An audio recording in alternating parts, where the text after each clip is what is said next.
There is a very strong link between Save the Scenic Santa Ritas and Patagonia Area Resource Alliance. Save the Scenic Santa Ritas has been doing this work for, I believe Gail said, about 20 years now.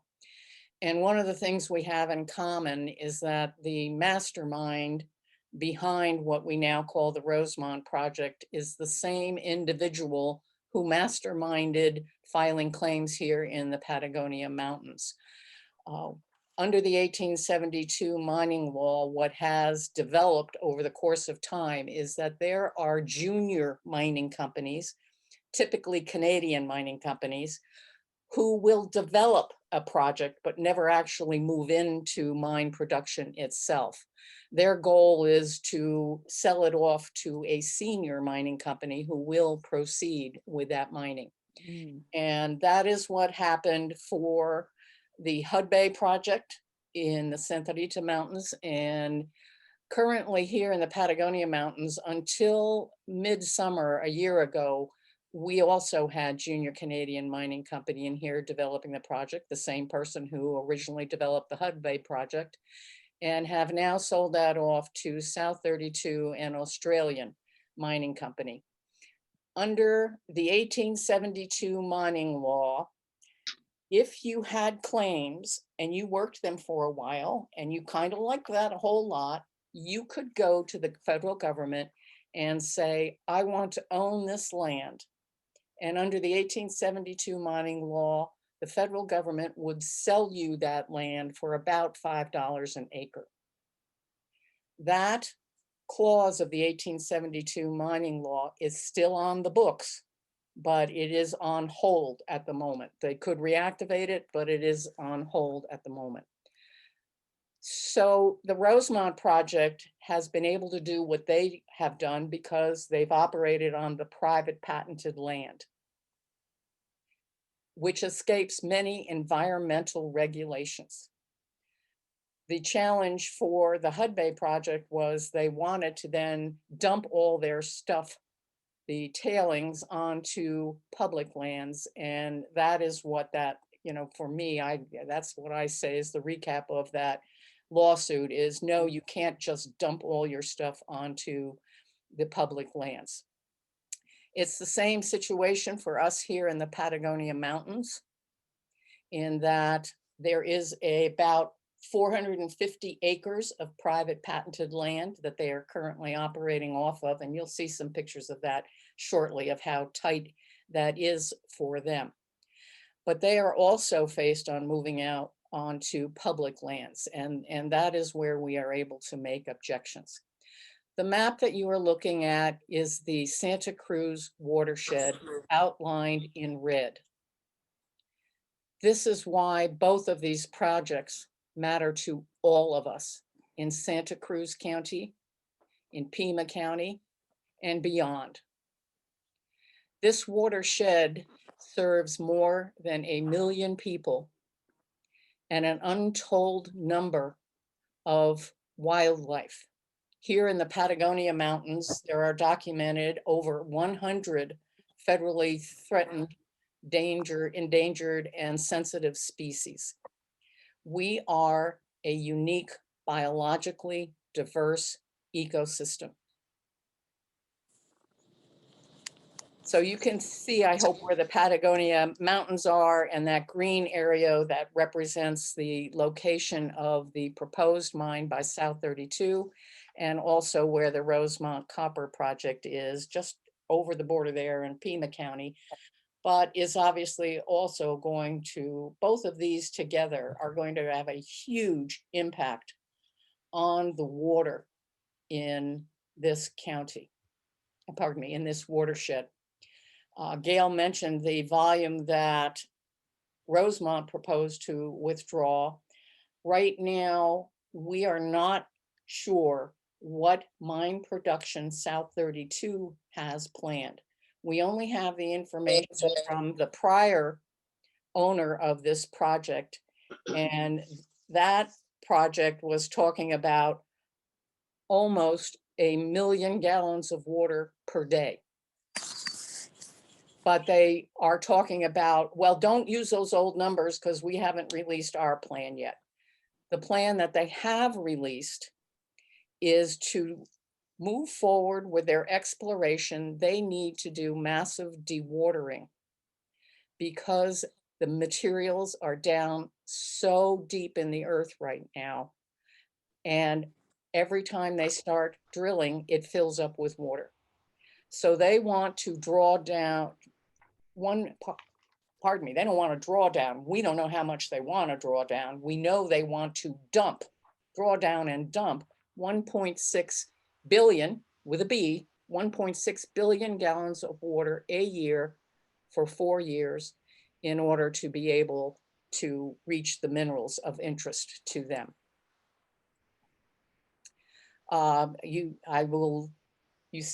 There's every slide here I could devote an hour to, and we are short for time, so I will not go into all of this in detail. You can read these slides as I speak.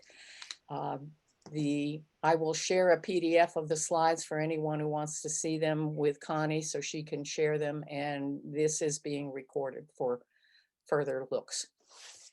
So 21st century industrialized mining exploits the 1872 mining law, which, as Gail said, is horribly outdated. This thing is almost 150 years old. We've made a few changes in the 150 years, including our reality today of where we are with our climate crisis. 21st century industrialized mining exploits the 1872 mining law. They get to take out all these minerals for free with no royalties. The history of mining is that we, the taxpayers, are left with the environmental damages.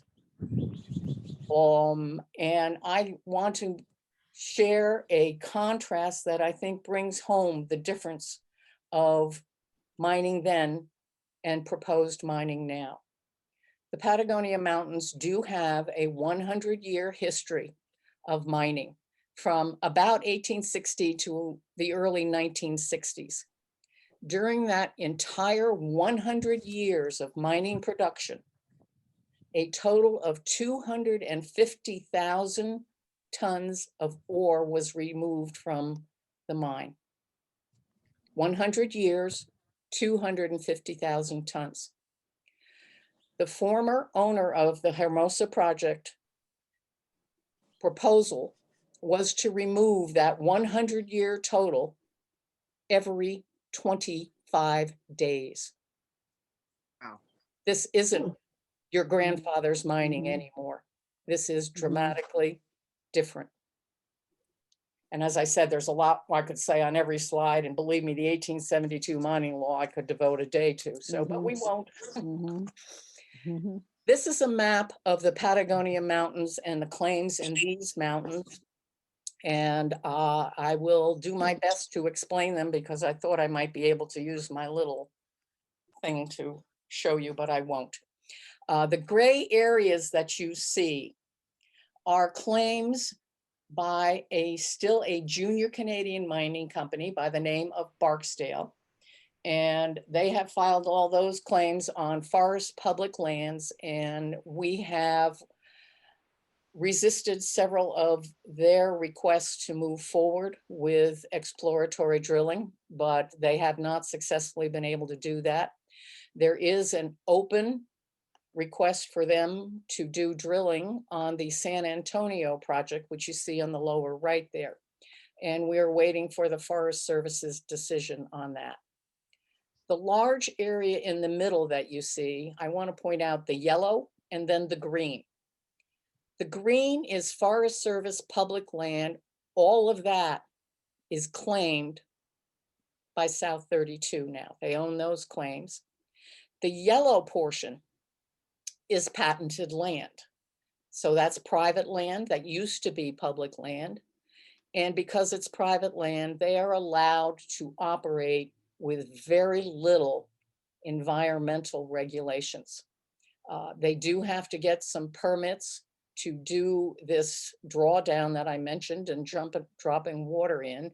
But unfortunately, as Gail said, it's essentially as long as you cross your T's and dot your I's, your wish is granted.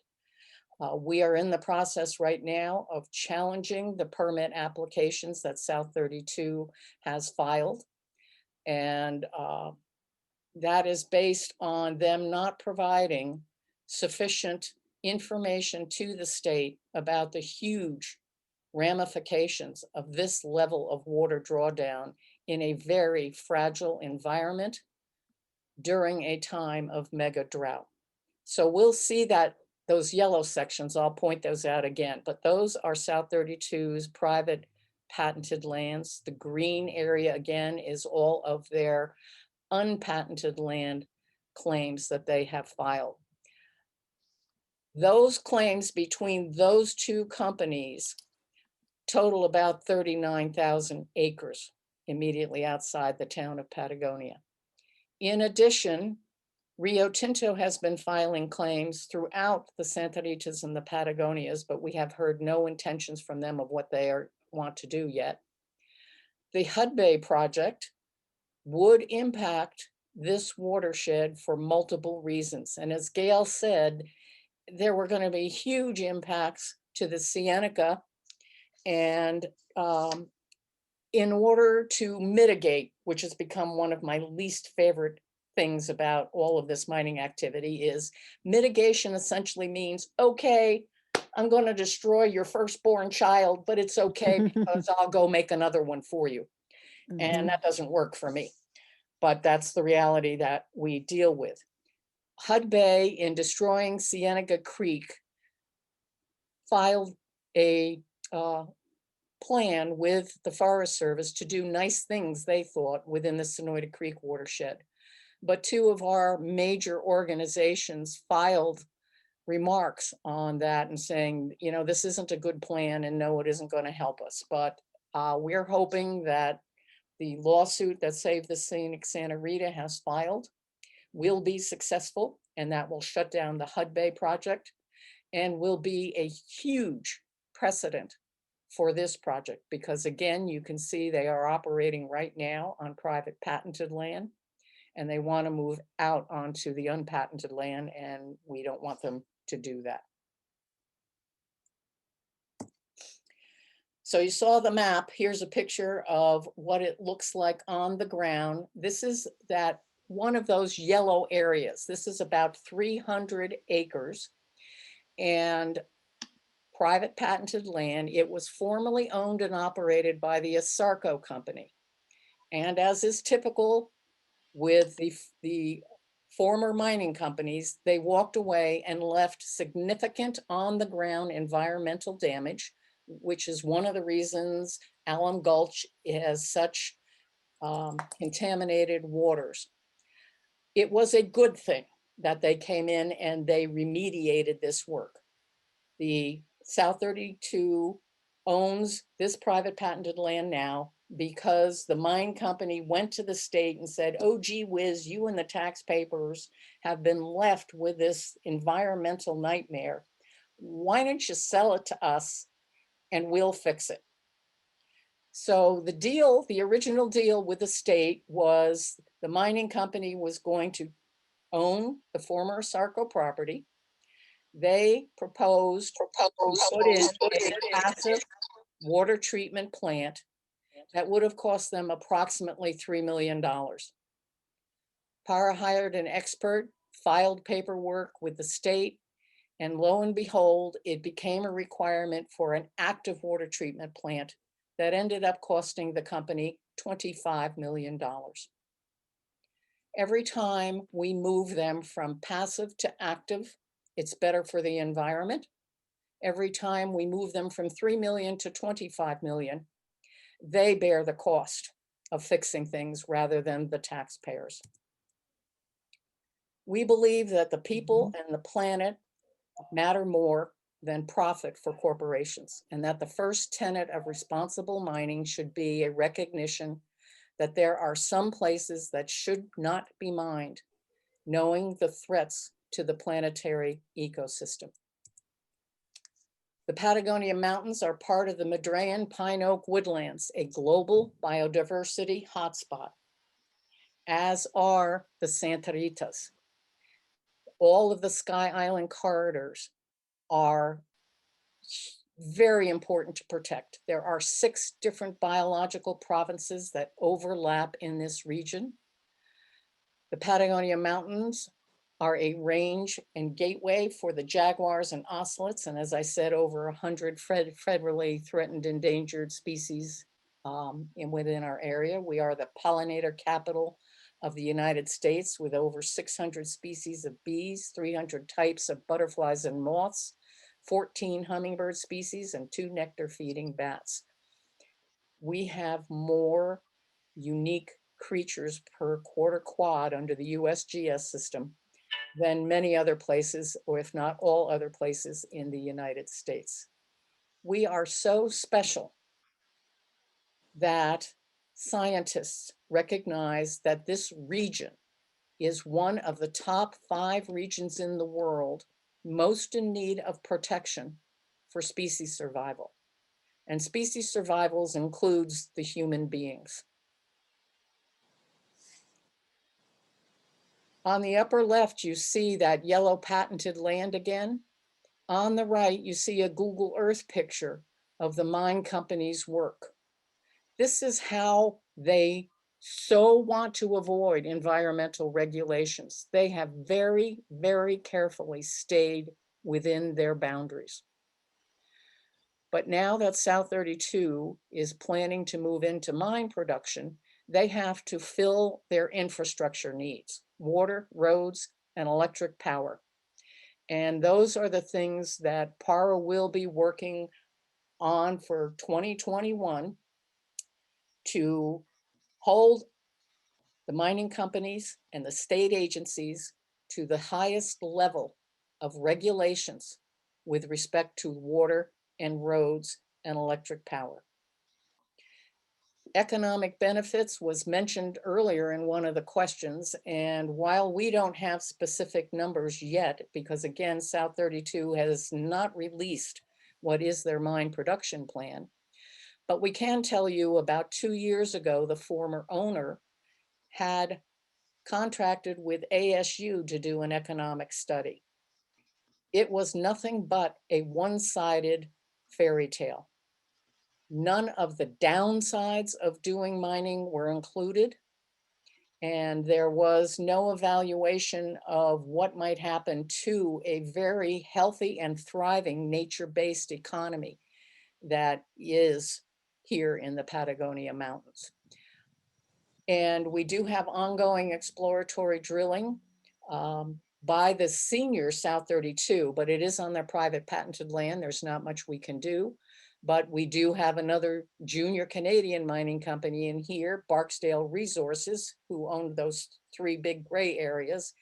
And they would like to do exploratory drilling. And every time that comes up, that's where we get to comment to the agency and or the Forest Service. Where was one proposal several years ago to exploratory drill the Sunnyside project, where there are Mexican spotted owls who are endangered species. And the Forest Service said that the exploratory drilling could not happen for about 4 months out of the year. And this was not economically attractive to them, so they didn't proceed. That's the good news. PARA primarily wants to empower all of our community activists to step up and speak out to protect our water and our wildlife. And it is going to take all of us. And we have the opportunity to do that. I am personally very encouraged by the change in the federal government. I don't expect a lot of difference immediately, but certainly we will staunch the bleeding and the wholesale throwing out of environmental regulations that has been occurring under the Trump administration. But because of the situation unfolding with Congress, it is unlikely we will be able to make significant positive changes in laws, et cetera, but we're better off than we were under the current administration, I certainly hope. Does resistance work? Yes, resistance does work. PARA has been at this since 2011, and this is a good place to pause and say, Thank you, Save the Scenic Santa Ritas. Originally, the Patagonia Mountains were also a part of their mission and still is, but because of the huge threat in the Patagonia Mountains, Patagonia Area Resource Alliance formed in 2011 to be the lead organization on this resistance. We have successfully shared information about the threats, and we have major victories, including originally the former owner of this project intended to do an open pit mine. And that plan, because of resistance, was abandoned. And now they're on their private patented land and talking about an underground mine. Under the 1872 mining law, the Forest Service really doesn't say a whole lot because they are responsible for surface disturbance. And if this is an underground mine from private patented land and they do lateral drilling underground, it's a whole different ballpark. But PARA is working to hold the Forest Service to its higher duty to protect the water in the public lands above mining. But that is going to take a lot of convincing. But again, with a shift to a new administration, we are hoping that the Forest Service's directive from the federal government will change. PARA doesn't work alone. We are a small organization, actually. We are a bunch of dedicated, crazy citizens who are interested in protecting the water and wildlife. We're the on-the-ground watchdogs. We're paying attention to what is happening, and then we raise our hands and speak up. We have national partnerships with Defenders of Wildlife and Earthworks. We have regional partnerships with Save the Scenic Santa Ritas, Sky Island Alliance. We're working with Sky Island Alliance with remote cameras to document the wildlife that comes through this corridor because the border wall is another threat to our region. Sierra Club Grand Canyon chapter is taking the lead on a significant change that is happening for all of us right now, which is with respect to the Clean Water Act. The federal government wanted to not be responsible for that anymore. And the state of Arizona decided that they will take over the Clean Water Act. So the federal law no longer applies. However, the state law has not yet been drafted. And the Sierra Club is taking the lead on working with the agencies and keeping all of us informed in that. That is something we do all need to pay very close attention to. Locally, we also work with many organizations such as Borderlands Restoration Network, Tucson Audubon, the Nature Conservancy, Friends of Sonoita Creek, Deep Dirt Farm, Circle Z, and others. PARA is also a member of two very important networks, Western Mining Action Network and Arizona Mining Reform Coalition, both of whom help us on hard rock mining issues throughout the state and throughout the West. PARA board has a great board of hardworking individuals, and a lot of people don't want to be board members, but they want to help us. So we have a team structure with people working on roads issue or the power issue or etc. This is a model that is working very well for us. What can you do? Please stay informed. Visit our website and sign up for the newsletter and social media information.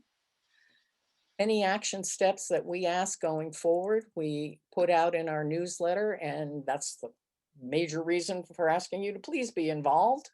Support environmental organizations that are working to change the federal and state laws, and volunteer with your local community organizations.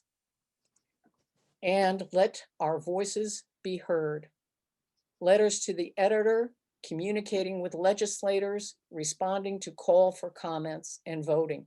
All of these things are critical action steps that each individual can do.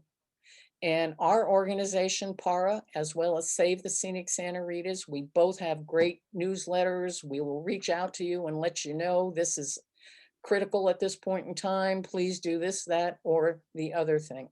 It's a key action step by everyone. And thank you for being here and listening, and hopefully you will join us. I want to close this presentation by saying to this group, who I don't think there's anybody who will disagree with me, the mega drought is real. Species extinction is real. Neither of these facts are debatable. And we can't forecast how this story ends, but we can guarantee it will be a better story if we all work for the best solution for the ecosystem. Thank you.